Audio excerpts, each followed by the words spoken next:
Bonjour, je suis Brendan Renault et voici mon rig. Alors c'est un rig qui est super, hein, qui a été bâti avec la System Cam en tête et avec l'idée que de toute façon quand il y aurait des projets payés, il y aurait du matos qui sera loué.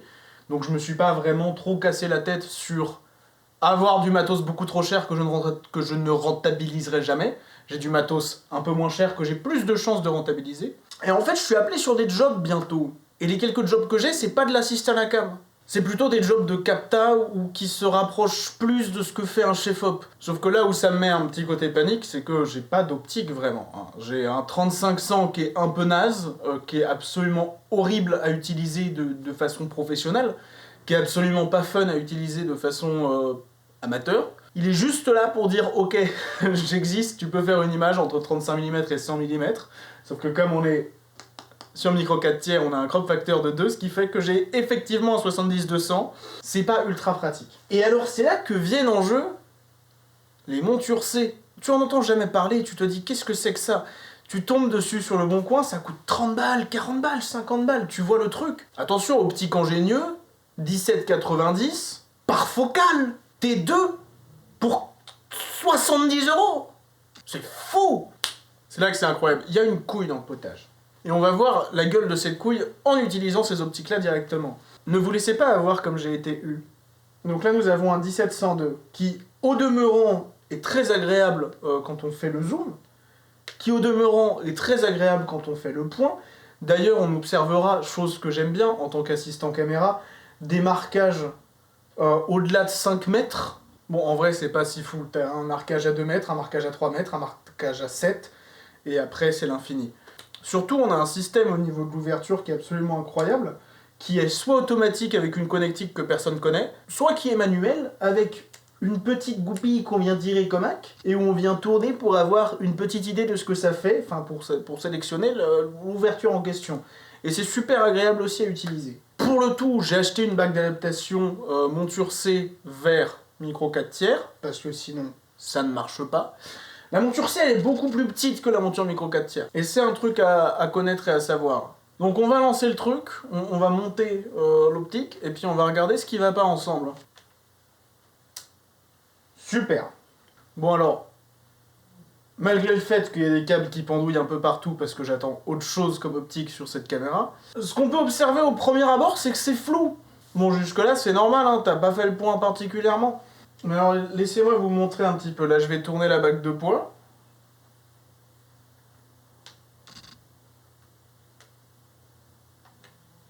Et vous voyez le problème. Ça marche pas.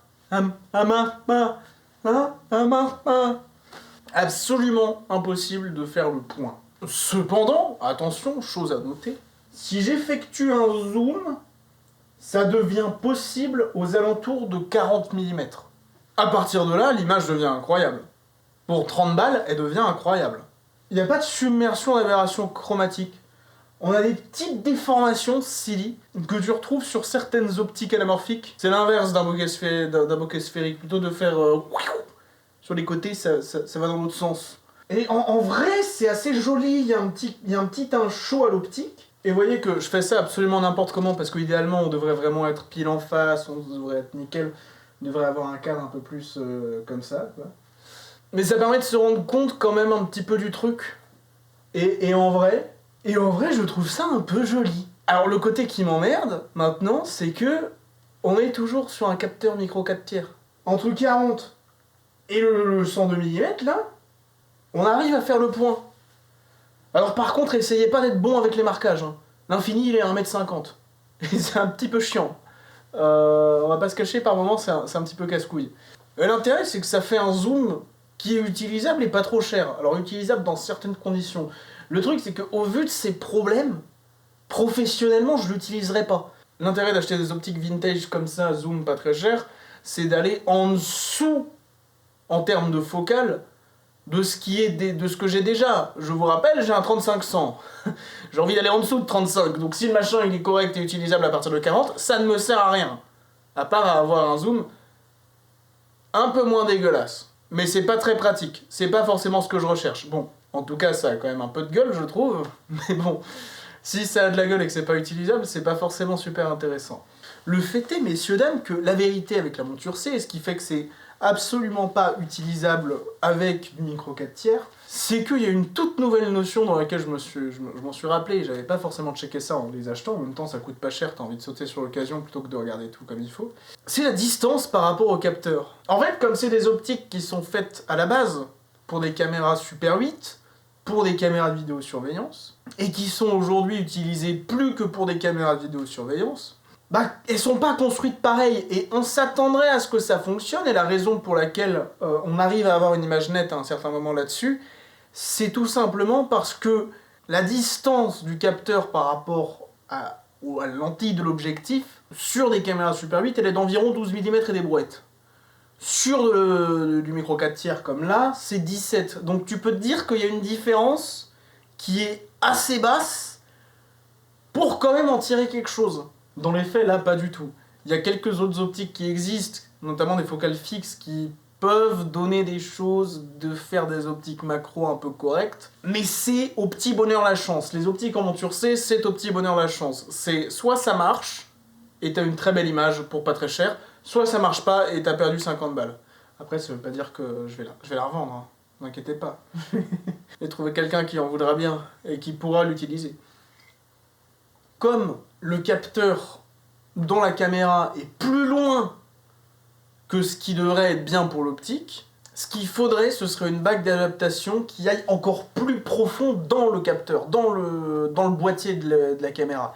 Et le problème avec ça, c'est que ça peut venir endommager des parties à l'intérieur du boîtier. Bon, là, ça endommagera pas grand-chose parce que c'est du mirrorless, quoi. Il n'y a pas de miroir. Après, il y a peut-être d'autres parties à l'intérieur qui peuvent être emmerdées. Dans tous les cas, c'est pas un truc que tu essayes tous les jours. Tu fais pas ça tous les jours.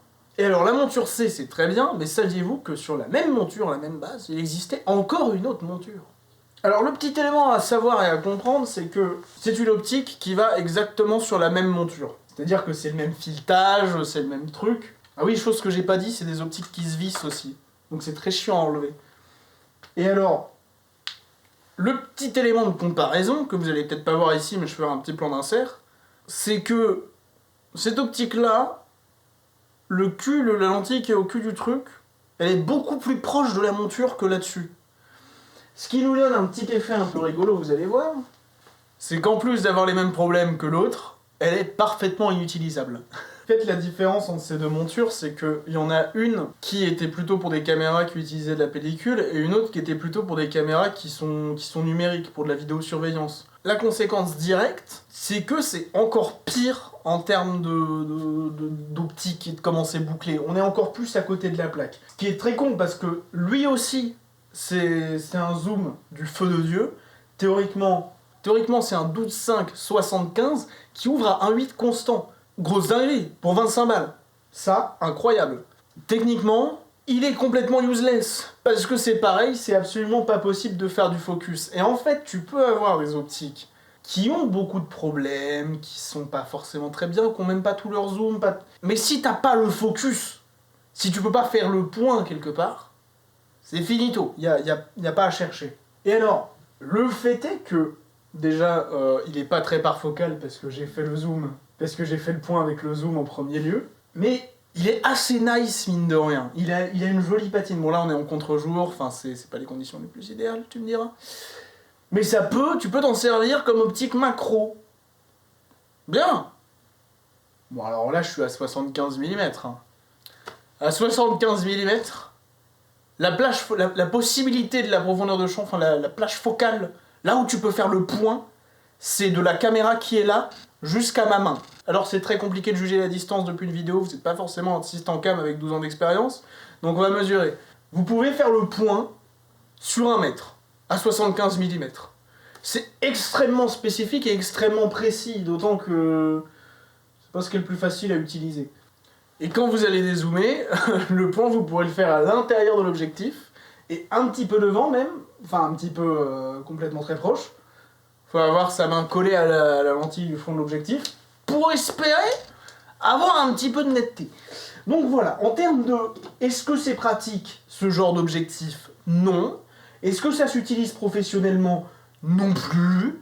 Mais on peut jouer un petit peu avec, on peut faire des trucs un peu sympas.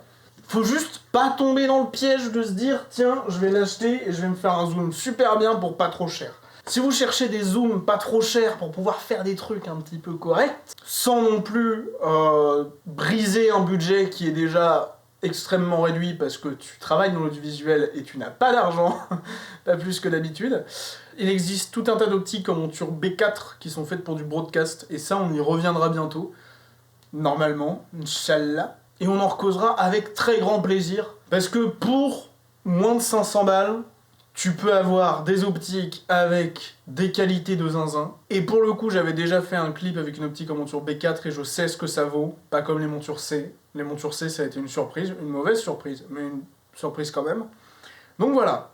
Je vous souhaite une bonne journée à tous, une bonne année, bon anniversaire, et puis on se retrouve très bientôt pour de nouvelles vidéos.